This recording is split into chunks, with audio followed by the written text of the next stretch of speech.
Hello everyone. तर आज आहे वसुबारस आणि या शुभ दिवशी आपण ताकाचं सेवन करतो. ताक बनवण्यासाठी सर्वात महत्त्वाचं म्हणजे छान घट्ट आणि मऊ दही. तर आज आपण बघणार आहोत घरच्या घरी अगदी मऊ आणि स्वादिष्ट दही कसं लावायचं. तर सर्वप्रथम ताजं दूध घ्यायचं, ते छान उकळून घ्यायचं आणि दूध उकळून झाल्यानंतर ते थोडंसं कोमट होऊन द्यायचं. ना फार थंड ना फार गरम दूध असं पाहिजे, आपल्याला कोमट असं दूध पाहिजे. तर त्यानंतर आता त्यात आपण टाकणार आहोत जुनं दही, म्हणजे मुरवण ज्याला आपण म्हणतो ते मुरवण. तर इथे मी 3 ते 4 चमचे मुरवण घेतलं आहे. त्यामध्ये 2 चमचे दूध टाकून ते छान आधी मिक्स करून घेतलं आहे. इथं मिक्स करून झाल्याच्या नंतर ते मुरवण आपण सगळ्या दुधामध्ये टाकणार आहोत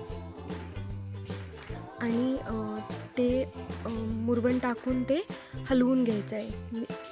दूध आणि मुरवण छान मिक्स करून घ्यायचं आहे.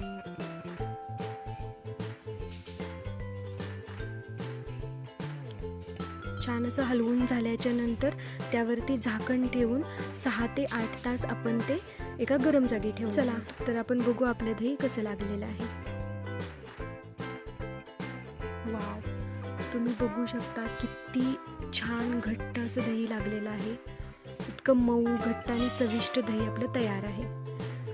तर आता हेच दही आपण आज वसुबारसेच्या दिवशी ताक बनवण्यासाठी वापरणार आहोत. घरचं दही म्हणजे नैसर्गिक, ताजं आणि आरोग्यदायी.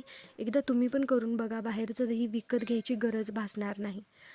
आणि आपल्या चॅनेलला सबस्क्राईब करायला विसरू नका, कारण पुढच्या व्हिडिओत मी घेऊन येते वसुबारस स्पेशल पारंपरिक थाळी.